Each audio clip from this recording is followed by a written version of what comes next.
mugabo wagushatse akubwira ati ndabona ufite amaso meza wagira n'akana k'agakwavu kari mu moya ya nyina. Iyo karande yahagurutse arakureba akavuga ati ndabona ureba nk'intare mvira muri uru rugo. Iyo karande yaje ujya mu iduka ugashora amafaranga ugategereza kubona umukiriye, munsi wa mbere umunsi wa kabiri wapi, kandi Randi Road arimo arishyuza, Rwanda Revenue iri ku muryango, imisoro tayari. Bwira uwo muntu muri Kongo nta dayimoni yo kuruhira ubusa ugendana nayo wowe ureba ufite koko. Ubayeho mu buzima bwo kwizengurukaho, igihe cyose ubonye akajyango ngo utobore, dayimoni yo kuvunikira ubusa irangika kugarura iwanyu. Ntabwo Imana izemera kupfana igikomere muri uyu mugoroba. Abantu barahemuka ariko Imana ntihemuka. Abantu bakubwira ibyo batazasohoza, ariko ijambo Imana ivuga irikurikirana imyaka ibihumbi. Abantu baraguhereza mu gitondo mwashwana bakagucyurira, ariko Imana iraguha. Ntabwo mugura, ntabwo ikunyaga, iyo iguhaye ibiguhaye. Periazariya bese. Bwira umuntu muri kumwe ngo hanga amaso Yesu. Hanga amaso Yesu. Abantu warahanze amaso abari bo bagukoze isoni, abantu warawizeye, nyuma y'igihe gito bakujugunya mugo. Ariko Imana ibwira Yakobo, iramubwira ngo uwo nahetse ku mugongo wanjye zamuheka kugeza imvi zibaye uruye. Haleluya.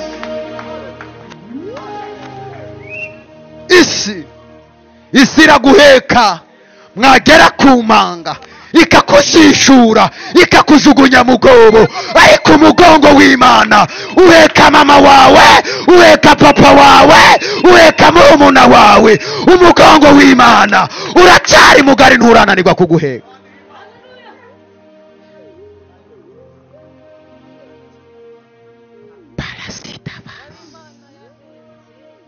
Umugongo w'Imana.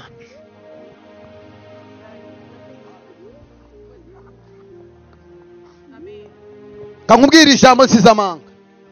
Bwira uwo muntu muri kumwe ngo nta muntu ukugize ntazongere kugutera ubwoba, ugizwe n'Imana gusa.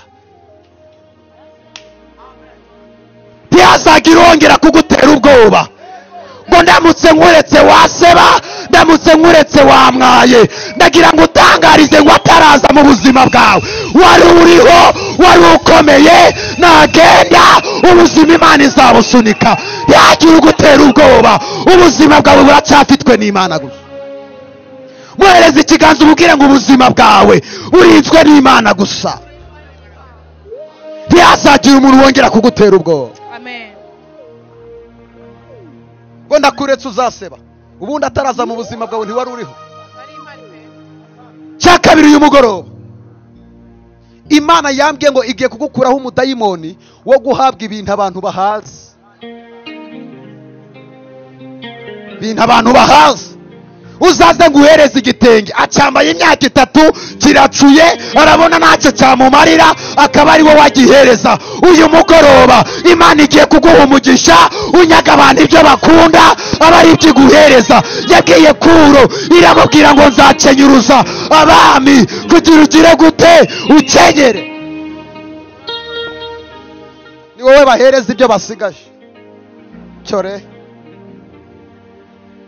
gira umuntu muri Kongo, Imana igiye kuguhereza umugisha, unyaga abantu ibyo bakundaga nawe ibiguhereza. Haleluya.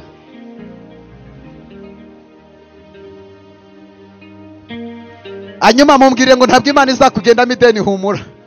Ngiye kwinjira mu guhanura, ariko numva ngiye guhanura uyu mugoroba kwe. Haleluya. Ngiye guhanura kandi umuhanuzi ngiye guhanura pe. Amen. La deria balasi. Ntabwo Imana izakugendamo ideni. Kigera muri uyu mujyi wa Kigali narasengaga kandi nari mfite amavuta, ariko ngira umwako nkondesha ku nzu y'umusiramu. Musiramu mugiramo amezi 6 ntaramuha amafaranga, kandi abona nsengera abakire bagaparika amamodoka, bakinjira mu gipangu cye bakabona ndabasengeye, bagataha bashubijwe, ariko kumwishura inzu birananira. Amezi 6 nyamubamo ntaramwishura inzu. akajya abyukira ku muryango ngo hajya ngo usenga Imana, ivuga nti yego. Iyo Mana usenga itakubwira ngo unyishure ni Bayali, ni Shera, ni Shitaroti, ni Nyabingi, ni Iyahe. Ngira umuntu muri Kongo hari igihe uhagarara mu kibazo Imana yawe igatukwa abantu bakabibona.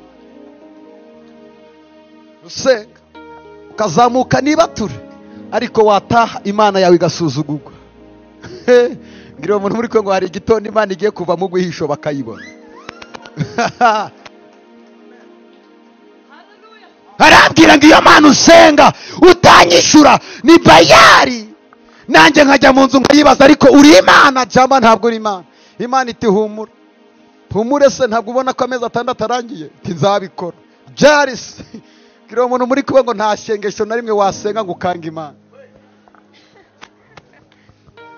ibintu wihaye Mana, uku kwezi nudakora mariage nzabivamo. Wabivamo utabivamo, Uganda baravuga Imana, Tanzania barayivuga, Kongo barayivuga, aho kwikiza komeza ugume ku Mana. Na ibintu byo guhabura Imana ntabwo itega ubwoba. Ngo Mana ngo nutanyishurira inzu ndamenya ko utari Imana. Bwira umuntu muri Kongo uri gusenga nabi. Ko nutabikora Imana se muri kujya beti byagenze gute? Mugore igitondo kimwe ahamagara mudugudu nushinzwe umutekano, bampereza prive y'iminsi 16 ati nabataranyishura sohoke. Prive irarangira nta mafaranga. Uwo munsi barimo baransohora. Iryo joro naraye ndimo ndasenga, Imana irambwira ngo ntabwo urayisohokamo. Ndayibwira ngo sinayisohokamo, kutanyishuriye biragenda gute? Iti humura ndakwereka ko ndi Imana.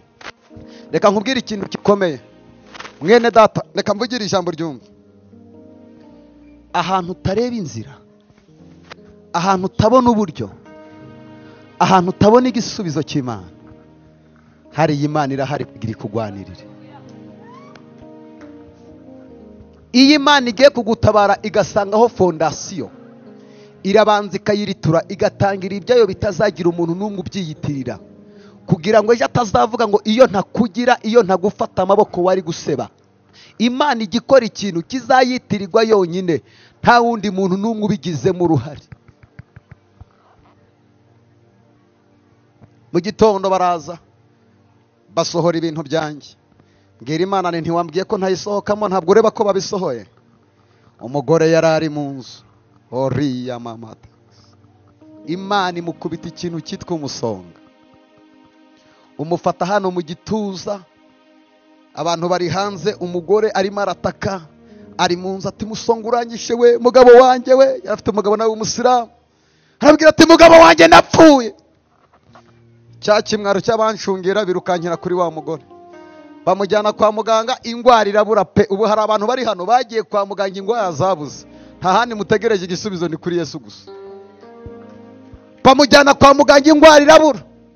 Umugore abwira umugabo atari ko rero mugabo wanjye reka nkubwire, kakana twirukange kataragenda, tujya tubona tugasengera abantu bagakira, twirukange none aha turebe ko nibura kadusengera. Baraza basuzuguye Imana yanjye. Bwira umuntu muri Kongo watangiye batabyemera, finali bazakwemera, bazakuyoboka. Wasenze batabiha agaciro, wasenze bavuga ngo uri umutekamutwe, wasenze bavuga ngo wabuze icyo ukora, Imana nigutabara, bazemera Imana yawe. Kandi Imana itinze kugutabara nimwe gusa. Ikuzimu bakora uruganda rw'ibibazo, mu ijuru bakora uruganda rw'ibisubizo. Baracyarimo kureba produit ikibazo cyanyuzemo kiza ku buzima bwawe, kugira ngo nabo bakore produit yo kugutabara. Mudamu araza n'umugabo we bicara muri salo, batutaragenda bati dusengere. Ntoya reka ngende basigira inzu yanyu. Batoya abanza usenge. Uri kuribwa gute? Ati ndi kuribwa mu nda. Turasubiramo aya magambo, vuga ngo Mwami Yesu. N'umugabo wa kandi yasubiremo, ntimuvuge ngo Mwami Yesu. Umugabo ati ntituvuga Mwami Yesu, tuvuga Muhammad. Nimutavuga Mwami Yesu kiraguhitana. Umugore cyamo kubita kuri kabiri, ati vuga Mwami Yesu, yewe ndi kwibabarira. Tivuga ngo Mwami Yesu. Umugabo ati cyakubita. Umugore ati vuga vuba vuba ndi kuribwa. Ati Mwami Yesu, ati Mwami Yesu. Uri umurengezi, ati uri umurengezi. Ni wowe Mwami w'ubuzima bwacu. Ati ni wowe Mwami w'ubuzima bwacu. Tizana amazi nyasengere rero. bazana amazi. Bwira uwo muntu muri ko ngo ahantu hose ubonye uburyo bwo kwamamaza Yesu, jya ugerageza umutsindagire bamwumve, ayo mahirwe yabyaza umusaruro. Yesu jya ugerageza umuvuge neza. Umva, umugabo bazanye amazi ndayasengera, umugore akimara kuyanywa cya gisonga cyose kigira gute? Kiramuvamo. Ndangije ndavuga nti urakize? Ati ndumva nkize. Ati rero rero mureke ngende. Umugore atumva tugusabe. Ntiki? Ati wari uturima amezi 6. Nti watwemerera ukaguma hano nibura cyajya kimfata ukajya unsengera.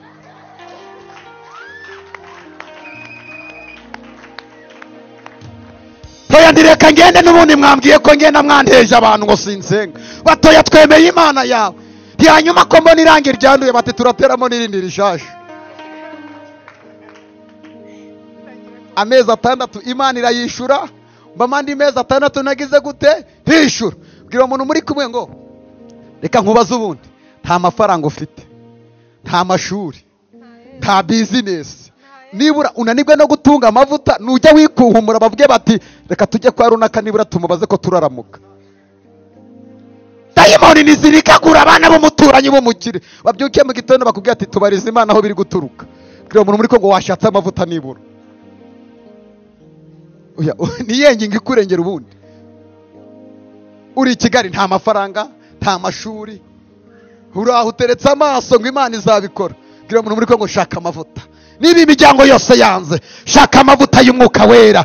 Iyo dusenga imiryango yose irafunguka. Iyo dusenga dufata imigambi y'incakura. Shalabole gariasa.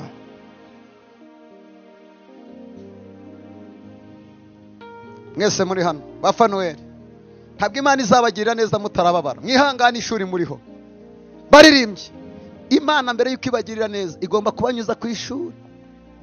Muririmbye yaravuze ngo turabasirikare beza twogejwe mu mara. Imana ibaha umugisha. Hari umusirikari bari bambara teni atanyuze ku ikosi, hanyuma kubera icyo ushaka gutaba gutaranyura ku ikosi,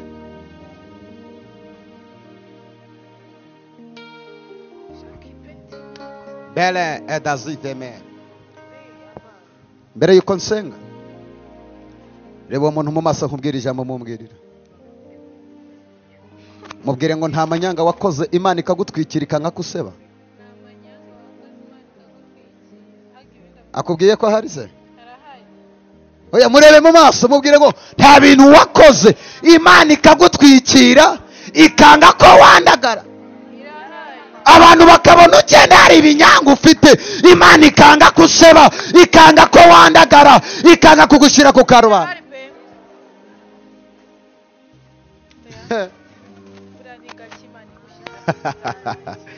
Thank you Lord.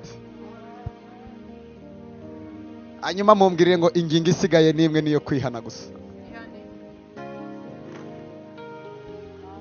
Ingingo nimwe isigaye yo kwihana. My sister, my brother, wowe uri hano muri uyu mugoroba, ndashaka witekerezeho mu mutima wawe. Ibitangaza byose twakora tutabonye abihana, tuba turutwa nabiriwe muri buwate bakiza ndomboro ya solo.